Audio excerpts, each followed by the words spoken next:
Sup, guys? It's Toad. I'm back with you. As always, it is Sunday morning. We're getting a lot of snow up here.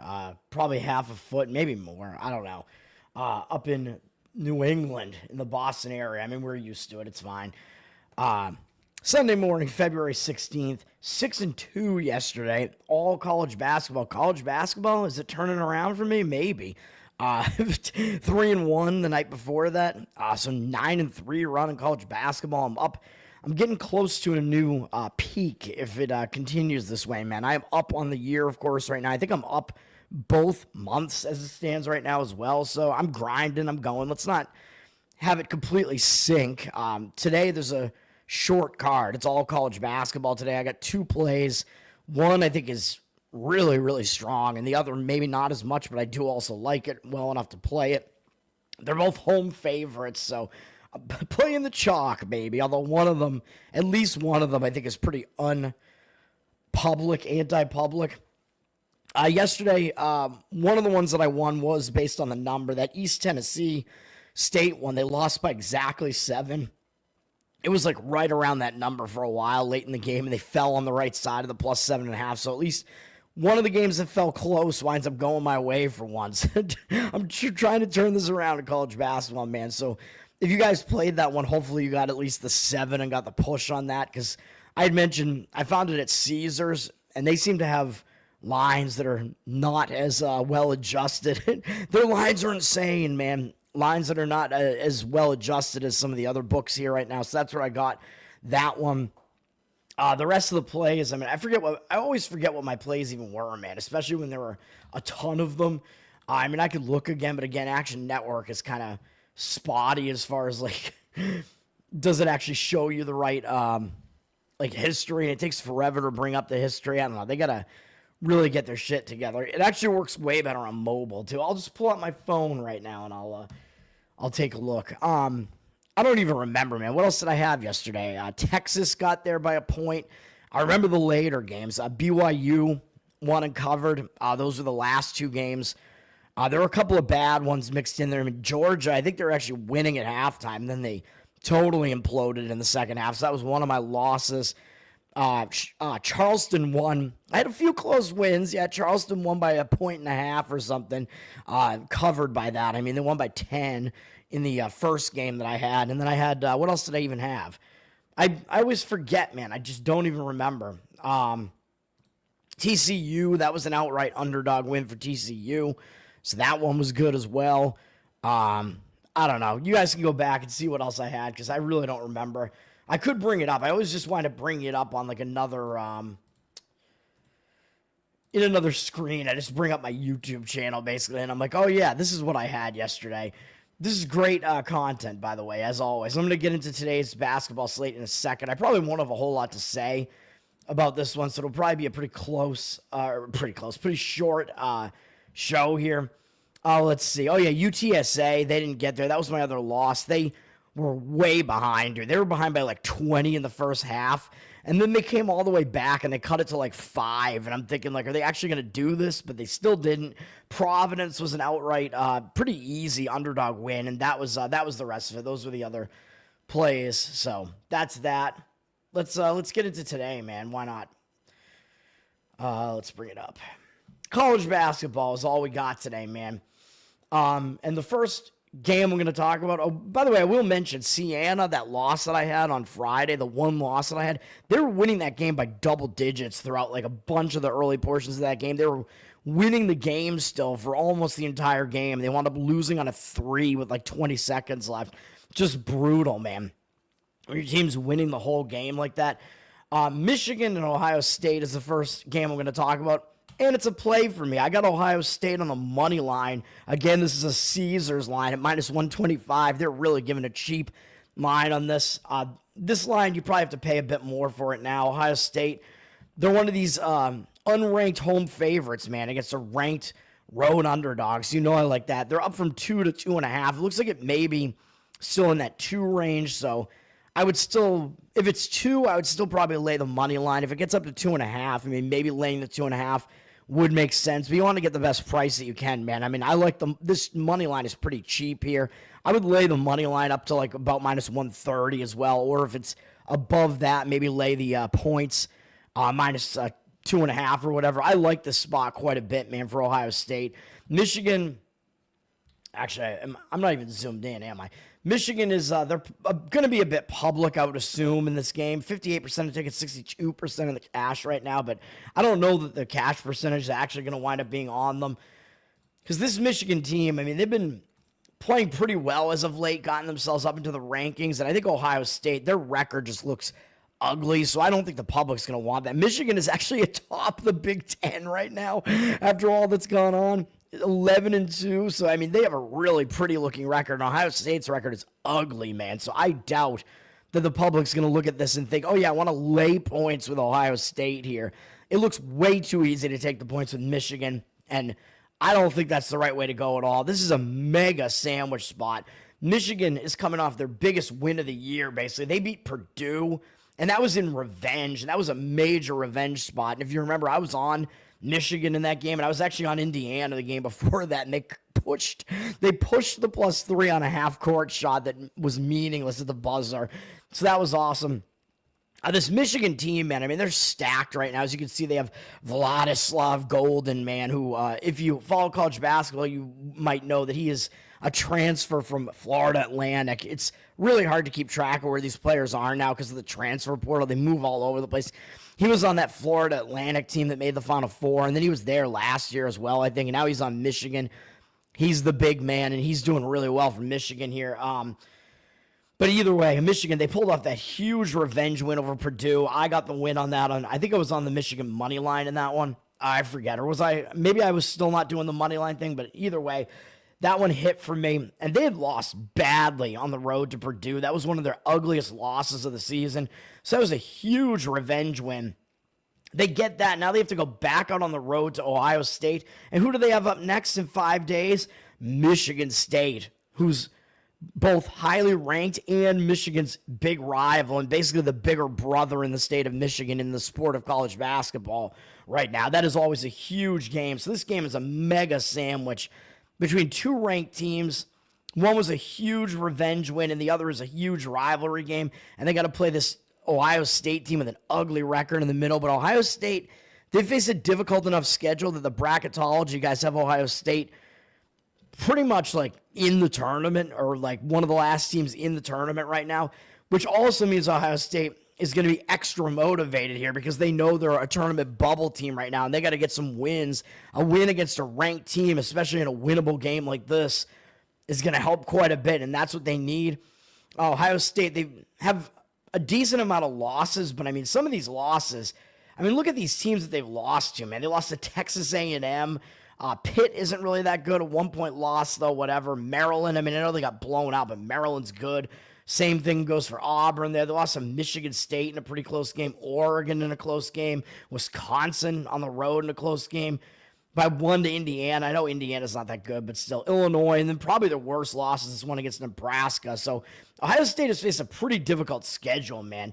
And they got a revenge win against Maryland, so they did beat Maryland 1 out of 2. Had that one win against Purdue on the road, which I was on Ohio State in that one. So they've been able to pull off wins against like some of the best teams they played too. This is definitely a battle-tested Ohio State team, and they're coming off a big win. Well, not a big win, but a blowout win over Washington. But Washington is so bad that I don't think that's the type of win that's gonna like put you in any sort of like overinflated, mental state there. Like I don't think they're going to be like plump and gay, let's say, coming off that win. I think Michigan is much more likely to be after that win over Purdue.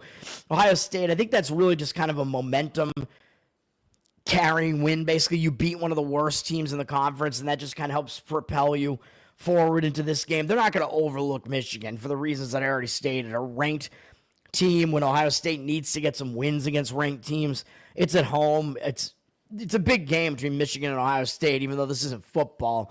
But I think Michigan is the much more likely team to overlook this this game here.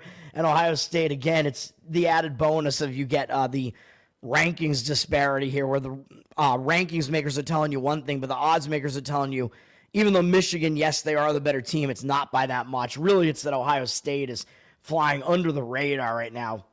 And Ohio State, by the way, they're really good at defending the three-pointer, and Michigan gets a lot of their points from three-point range, so that part of the matchup seems good to me as well as far as Ohio State is concerned. Ohio State also does not turn the ball over much at all, and Michigan State is one of the worst teams in turning the ball over. I mean, they're almost as bad as Memphis. Both teams turn the ball over on almost like 1/5 of their offensive possession. So this Michigan team doesn't take care of the ball. Ohio State does, so you have that advantage too, where the home team usually wins the turnover battle as well. So if Ohio State wins the turnover battle here, which seems pretty likely, I don't want to eat my words here, but that should go a long way to helping them win here. Ohio State, KenPom has them at 28th in the country, so not bad. Top 30, both offense and defense. Nice balance. 11th strongest schedule that they face. 306 in luck. So he has Ohio State very basically undervalued right now. They're much better than they look, according to KenPom. They play at a slower tempo as well than Michigan wants to. Michigan likes to speed it up a little bit. Michigan is also top 25 in both offense and defense, so it's actually really close. He's only got Ohio State 7 ranking spots lower than Michigan, so quite close. And both teams balanced, and both teams really similar in the rankings on both offense and defense. Michigan likes to play faster, which is part of the reason why they turn it over so much, in my opinion. It's just kind of too frenetic in offense. Ohio State's probably going to try to slow the game down a little bit, as they're kind of like right around like a mid-tempo to slow team, so they may be able to do that and slow this game down, which will throw Michigan off a little bit too. And Michigan is 88th in luck, so KenPom has Michigan as basically actually being overrated right now, even though I've said that Michigan is good, and I thought they were underrated for a lot of the season, but now I think we've reached a point where I think maybe the stock is a little bit too high on them, and it's too low on Ohio State, excuse me. So there's a big luck disparity there as well. So give me Ohio State for all those reasons. I'm kind of out of it this morning, man. So hopefully my breakdown on that makes sense and whatever. Ohio State is the play there. All right, what else we got going on here? Let's see.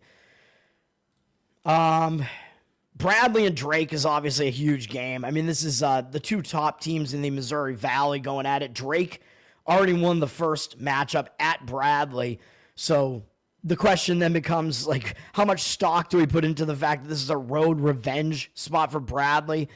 And I'm going to say I don't think you put much stock into that when it's the top two teams in the conference. I don't think road revenge matters much because both teams are going to show up for this game. This is a big game regardless. Drake is 6.5 point favorite here, actually down from 6.5 to 6. 65% of tickets, only 62% of the cash, so it does kind of look like the money is coming in a little bit on the Bradley side. I'm not sure I would agree with that, though. When you have two good teams, even though, yes, it is road revenge. Yes, Drake does have a 2-game lead over Bradley right now in the conference. They do have a little bit of padding, but they don't really want to let that slip to 1, man. I mean, if Drake wins this game, it's pretty much it's over. So, yeah, Bradley should be maybe a little bit more motivated for that reason, but Drake, they're going to be the 1 seed, basically. Highly likely to be the 1 seed if they get this win. So both teams going to be motivated, like I said. And when that's the case, a lot of times you want to look to the better team, which in this case is Drake. So I'm going to stay away from this one. But the market read does look like it's against that and on Bradley, but we will see. South Dakota State and South Dakota. South Dakota State, I would say they're in a sandwich spot, man. They already beat South Dakota by almost 20 points at South Dakota State. Now they're coming off 2 wins over St. Thomas and Omaha, and they beat them both by double digits at home, though. And now they're going out on the road, and then they got North Dakota State after this, even though they already beat them once as well. That's still a bigger game, man. So this game is sandwiched in between the other top 3 teams in the Summit League here. I think South Dakota State is actually the best team in the Summit, as I keep saying. Then I would say maybe St. Thomas, then North Dakota State. I think, as I keep saying, Omaha, they're not as good as they have looked, and now they're starting to show that, as they did lose again to St. Thomas yesterday. So they've lost 2 in a row, although I believe they were both on the road to these 2 better teams, St. Thomas and South Dakota State. But either way, and that's still a big win for South Dakota State regardless. Being in the team that was sitting atop the conference and with another big game up next, it's a sandwich spot, so I would lean to South Dakota in this one. This is not a play for me. The money does look like it is coming in that way and agreeing with me on that. South Dakota State down from 6 to 5.5, 54% of the tickets and 76% of the cash on South Dakota.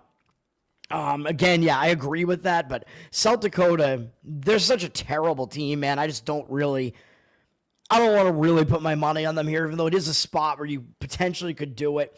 They did have one other spot where you could have done it and gotten a win on South Dakota, which I believe they beat Omaha. I think that was a spot where I said, hey, Omaha's kind of in a bad spot here. I think, yeah, South Dakota was the first team that beat Omaha this season. So that at least tells you that South Dakota, given, in the right circumstances, they can compete against some of the better teams in this conference, although South Dakota State is better than Omaha. So Iona at Quinnipiac is going to be a pretty good one in the MAC, as Iona is actually one of the better teams in this conference. As I keep saying, Quinnipiac is probably one of the best two between them and Merrimack, and then actually Iona might be the third best at this point. I don't think Marist is as good as you think they are, is as good as they look. Quinnipiac, they're coming off that win over Sacred Heart. Doesn't really matter. They played Iona once already, and they beat them on the road, so it is a road revenge spot for Iona at the very least. And Iona's coming off a real ugly loss, I think, to Manhattan. To Ryder, excuse me. What am I saying, Manhattan? They did lose to Manhattan pretty bad earlier in the season, though, as well. Ryder, that was a game I was on. I was on Ryder in that game, and they got the outright win as an underdog. Ryder, not a very good team, but Iona had beaten Mount St. Mary's and Marist, both on the road, and they have this game against Quinnipiac up next. So I think they got caught in a sandwich there, and now this may very well be a bounce-back spot, in addition to being a road revenge spot for Iona here. So maybe I would slightly lean to Iona in this one, but then again, this is going to be their third road game in 4 days with two big wins in there, and you can see right here, the way that they beat Mount St. Mary's. Mount St. Mary's was on a buzzer beater 3 in overtime to win it. So they're probably not going to be exactly the most rested team coming into this, so I'll stay away, but the market does look like it's in agreement with Iona in this one as well. Quinnipiac down from 7.5 to 6.5, 77% of tickets, 61% of the cash on them. So I'm going to leave it alone. And then my next play is in this only game between two ranked teams, which is number 24, Creighton, number 9, St. John's. I'm laying the points with St. John's. This is my other play. It's my only other play. I got two plays today. St. John's, the market seems to agree with me on this. They're up from 5.5 with juice to 6 with juice. As long as you lay below 7, I think you're probably good on this one. As I keep saying, 7 is the key number in college basketball. Is a key number in college. College basketball, 1, 2, 3, 4, like those are all key numbers. I think 5 maybe a little bit less so. 6 maybe a little bit less so, or maybe even not. But 7 is when the team stops intentionally fouling, because then they're down 3 possessions. They can no longer tie the game with 2 threes. So that's kind of why the 7's a little bit more key. But I think there are still 6s out there on this. So that's what I'm doing with St. John's here. 53% of the cash, 53% of tickets, 52 now, and 62% of the cash. These lines the percentages are always moving all around in the morning, man. But I do think St. John's is probably going to be, I'm not going to say anti-public, but they're probably going to have more of the cash on them than the tickets on them, because I think the way these teams have been playing recently, Creighton's been on fire. St. John's just lost their last game, and the public is recency bias, so they're probably going to look at this number and see, oh, that's a little bit big. Okay, this is 2 ranked teams. Creighton definitely has the flashier offense.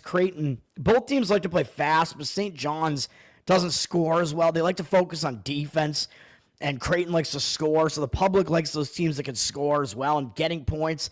I think it's going to be tempting from the public perspective to come in on Creighton here, and I don't agree with it. And they're also going to think that because Creighton already beat St. John's once at home. But I'm going to talk about that again in a minute, because I think that also is a reason to play St. John's here, because the public's going to look at that and think, oh, well, they beat St. John's already once. They should be able to play them close on the road at least, right, and come within this number. I don't agree with it. Creighton's coming off two other big games in a row, man. They beat Marquette, and then I actually faded them in this game against UConn. Because they were coming off that big win over Marquette. So I was like, yeah, I think they're in a little bit of a letdown spot here. UConn got the outright win for me. But now I think that's the type of loss that's going to hang you over, man. Creighton hadn't lost since this game against Marquette. When was this? I know St. John's is in a similar situation to this, by the way. Both teams had a huge run of wins and then finally lost.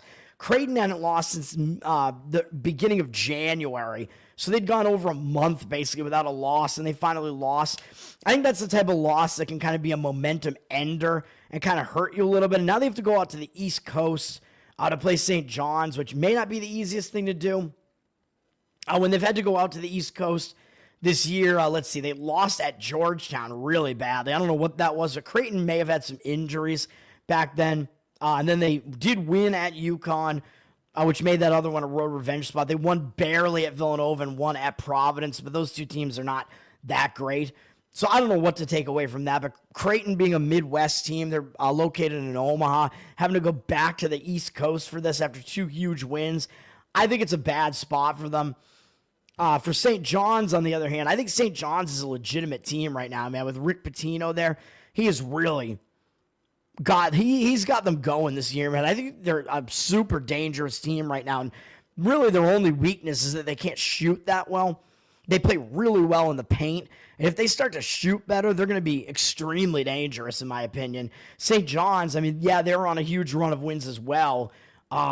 They hadn't lost since December 31st, so pretty similar. They hadn't lost this year until they lost to Villanova. And as you remember, I was on Villanova in that game because it was a second straight road game for St. John's.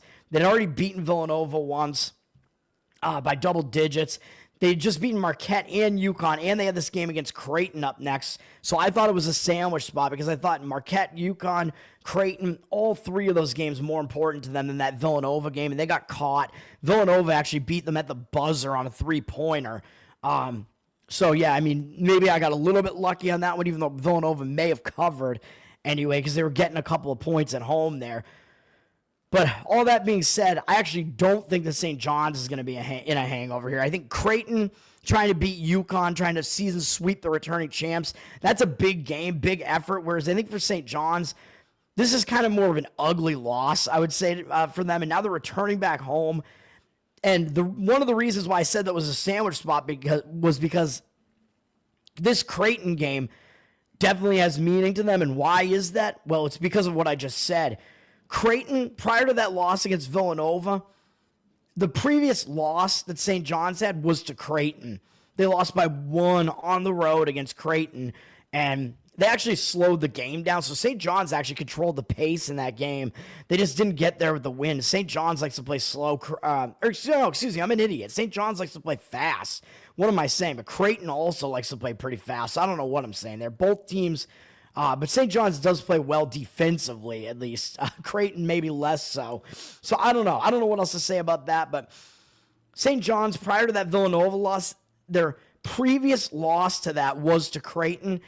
And St. John's only had one conference loss prior to that Villanova one. And Villanova, they went 1-1 again. So the only team in this conference that they've played that they haven't beaten is Creighton. That's the only other team that they've lost to, and it's an unavenged loss. And you know I always say when a team has one unavenged conference loss, that makes it a little bit more of a motivator. So I think they're going to want that revenge there. They're going to want to get this win against Creighton. I think it's a bounce-back spot. And then you look at what we got going on with KenPom's rankings. He's got St. John's 18th. So, yeah, I mean, the rankings makers are overranking them a little bit, but look, I mean, they're pretty bad offensively, but look at this. They're number 2 in the nation defensively, according to KenPom. 287th in luck, so they're better than you think they are, according to KenPom, even though the rankings makers may have them too high. And yes, they play fast. It's 60th. Creighton, where the hell are they at? They're down at 31st in the country. They're the better offensive team. Like I said, they're not the better defensive team. They play a little bit slower at 139th, and they are the luckier team at 107th. So KenPom is telling you that St. John's does have the luck index advantage here, where St. John's is better than they look. Creighton maybe it looks a little bit better than they actually are. St. John's may be able to actually speed up Creighton a little bit more in this game. So maybe this game is going to be a little bit higher scoring than that other game as well. And there has been some movement towards the over, up from 139.5 to 142.5, which I think is good for St. John's, even though they are the defensive team. It's weird. Like I said, again, it's weird seeing a team that good defensively that also likes to run. So I don't know what we're going to get out of this, what to think about this. I don't like that the cash just completely flipped over to Creighton here, but these lines are moving all over the place, man. I think it's a spot for St. John's to bounce back, and that's what I'm going to do there. Scoreboard, what's up, man? Thank you, sir. Yes, everybody subscribe, hit the like button. I never like tell anybody that or ask for that, but yes, sir. Thank you. Discord movie night. What movie were you guys watching last night? I think somebody had mentioned what it was, but yeah, I was busy, brother. I was at my parents' house, and I came back, and then I was having a late dinner back here. It started snowing out. I was dealing with some of the snow.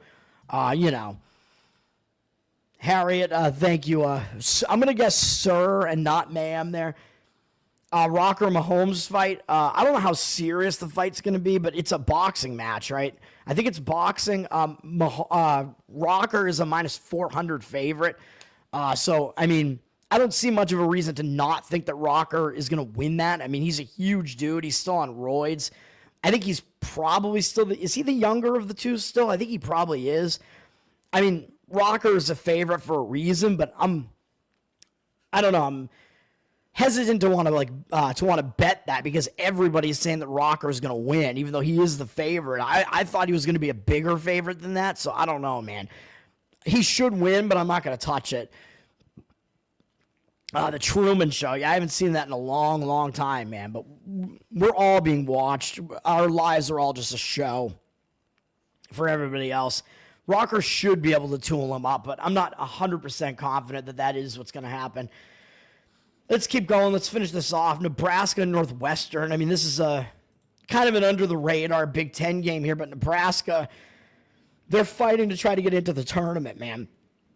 So Nebraska may have a little bit extra motivation for that reason. They're coming off a loss. It's a tough game, though. A loss to Maryland, and that ended a win streak for them. So I don't know if that might hang them over a little bit because that was a tough opponent in Maryland. Now they have to go on the road to Northwestern.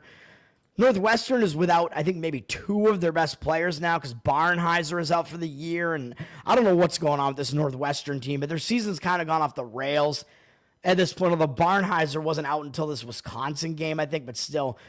They're coming back from the Pacific Coast. They lost both games on the Pacific Coast. They're returning home, or they did win their last game on this floor barely against USC, and that was a game that pushed for me because USC was coming off that upset of Michigan State, so it was a terrible spot for USC, and Northwestern almost blew that game, so I don't know. I'm not going to touch this game. I don't even know what I think about this game, to be honest. Both teams coming off fairly close big games, I would say. Nebraska is down from 3 to 1.5 here, 1.5 with juice. 72% of tickets, only 69% of the cash. The market read looks like it's indicating that Northwestern is the correct side here. Not a play for me. Nebraska does have the better looking record here, and they're the team that's on the bubble. So everybody's, for that reason, going to the public's going to kind of want to take Nebraska for all those reasons here. And it almost looks too easy to do so as their record is better than Northwestern's is. Not going to touch it. Youngstown State and Cleveland State is a pretty big game in the horizon. Cleveland State's coming up that loss to Robert Morris. Played Milwaukee and Robert Morris. This is going to be a third pretty big game in a row. And they already beat Youngstown on the road. So this may very well be a road revenge spot for Youngstown here. The odds makers are telling you, even though Cleveland State has the prettier looking record, they're only a 3.5 point home favorite. So the odds makers are kind of telling you that Cleveland State's really kind of only the slightly better team here. It's actually down from 5 to 3.5 with juice. 67% of tickets on them, but 56% of the cash coming in on Youngstown. So the market read is kind of agreeing on Youngstown here. The problem I have with this is Youngstown's coming off a huge 22-point destruction of IPFW. And IPFW, I think they're still the best team in this conference. Power ratings-wise, in my opinion, they are. And you could see them make noise in the tournament. It would be cool for them to make the tournament for the first time. I think they've never made the tournament. Plus, I like that their mascot is the Mastodon, the IPFW Mastodons. I'm like, hell yeah, Mastodon. They're a solid band, man. I've actually met those guys before, too. Just ran into them near their bus after a show where they had opened for Primus. Also, amazing band. Love Primus. One of my favorites. But Mastodon, also really good. And they're also really nice dudes. Like, if you talk to them in person, they're just, like, pretty down to earth. Even though they look kind of terrifying and unapproachable. They actually, like, tour with their wives and stuff. And they're actually just solid dudes. All right. Youngstown. What was I going to say here? Yeah. So I don't think there's a whole lot else to say about this. Youngstown is coming off that huge win, though, so I would hesitate to want to actually play them for that reason. I might still have a lean slightly towards Youngstown.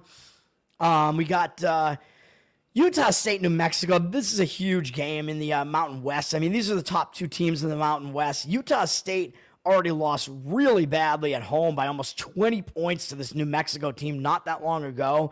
So it is a road revenge spot, but it is also possible that Utah State just has matchup problems with New Mexico, man, because that's kind of an inexplicable loss. I mean, in the Mountain West especially, the home teams tend to have quite an advantage. And, I mean, I wasn't expecting Utah State to necessarily win the game. I mean, the market read was on New Mexico there plus the points, but I did not expect them to lose by 20 points. I don't think anybody did. Or 19 points. And now Utah State, they've kind of righted the ship. They just got a win over a Colorado State team. It's started to play pretty well. But now they're going out on the road to the Pit. It's a third road game in the last 4 games, so I don't want to try to take a shot on this being a road revenge spot for Utah State. It could very well be that they just don't match up that well against New Mexico. New Mexico, I think, was looking ahead to this because they were coming off a massive annihilation of Air Force, beating them by 35 points on the road. They came back home, and I think they just sleepwalked through this game against Wyoming. Even though Wyoming, they'd already beaten Wyoming on the road, excuse me. I think I had mentioned that game as a road revenge spot for Wyoming and a look-ahead spot that New Mexico was in there, so that's why New Mexico really just didn't even show up in that game, I don't think, and they still won the game. Now they got this big game here against Utah State. I think they're going to want the season sweep, man. I expect both teams are going to show up in this one. Kind of like what I said with Bradley and Drake. New Mexico is down from 6 with juice to 5. 52% of tickets, 59% of the cash on them. I don't know if I agree with that line move. I mean, I'm going to stay away from this completely, but I don't know, man. I think the spot sets up better for New Mexico here because they're coming off a couple easy games, whereas Utah State is in a worse scheduling spot and travel spot here, even though it is road revenge, so they are going to show up for this. But New Mexico also likes to run really fast. Utah State plays fast, but not as fast, so they may get tired out by the end of that.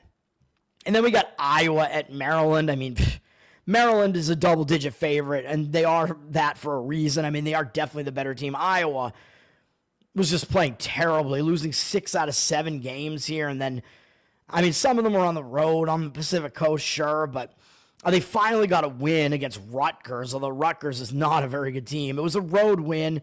I think it was an upset win, so that's not that bad, but now they're playing a second straight road game on the East Coast against this Maryland team that is a lot better than Rutgers is. Maryland, I mean, they're definitely going to be in the tournament at this point, so I don't know if they're going to overlook Iowa a little bit because Iowa's been bad. Maryland's coming off that nice win at Nebraska, which is a little bit of a bigger game than this Iowa one.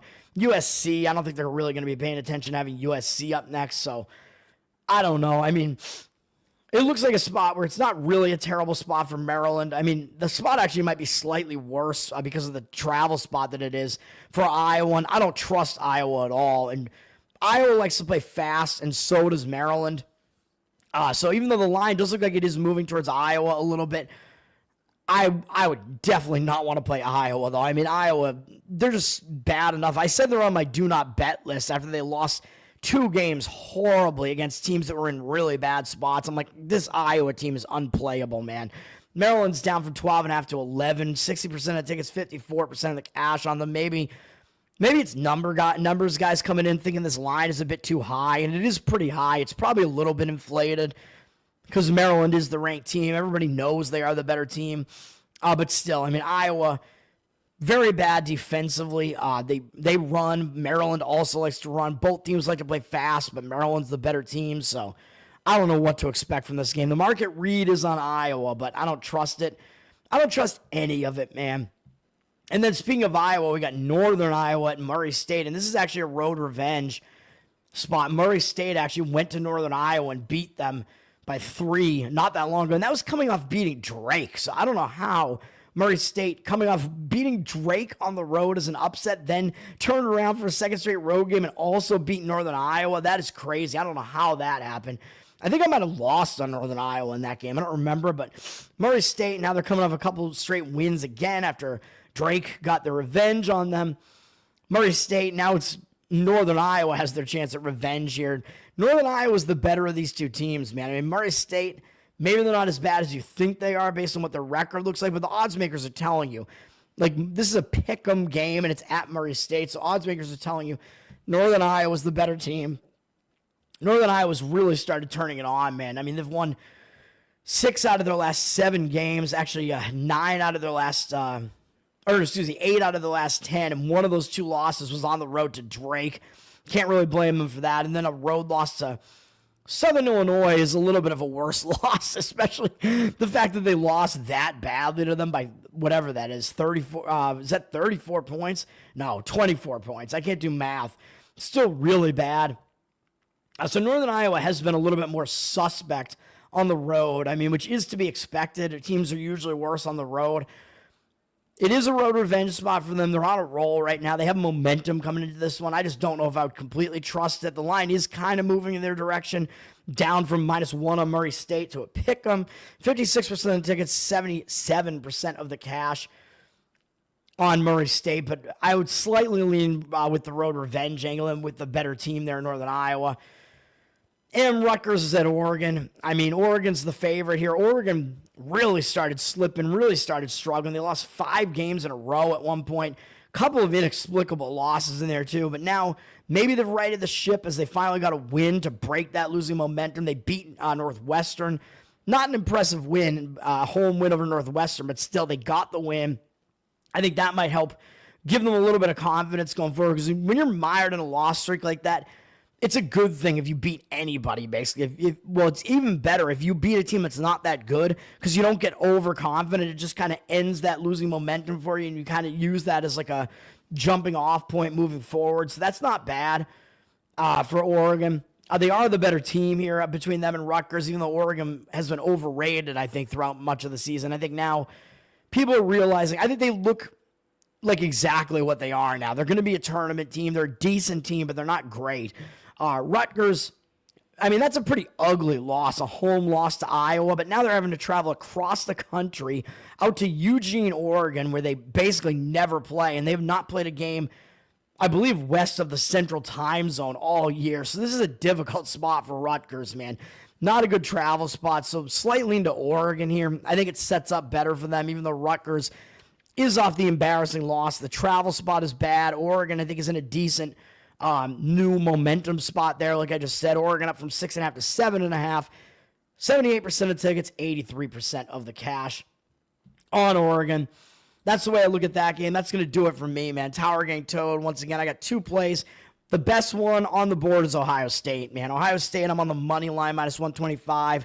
If you can't find a decent money line price somewhere in the vicinity of -130, I would probably lay the 2.5 if that's what it is with Ohio State. Once it gets to 2.5, I start looking to lay the points. I do expect Ohio State to be able to win this game, and if they win, I think it's more likely than not that they will also cover. But I mean, the money line kind of gives you that extra advantage there. If they win by any margin, you'll get the win there. So, but of course, you're paying a little bit more to do that. But I think this is a cheap price. You may be able to find a better money line price out there. So Ohio State is one play, and then St. John's -6 is the other. That's going to do it for me.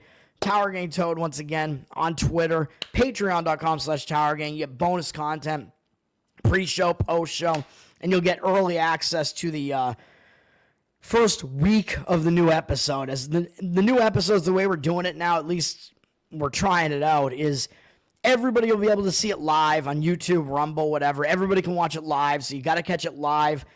And then we paywall it, but only for a week. And Top Lobster is handling that aspect of it. I'm handling the Patreon RSS feed and stuff like that and streams. So there's a Patreon specific feed as well So I'm doing that. It just takes a while, man, because Patreon doesn't let you upload video directly if you're 18 plus content. So it's a whole thing. You got to do the convert to audio, upload the audio first.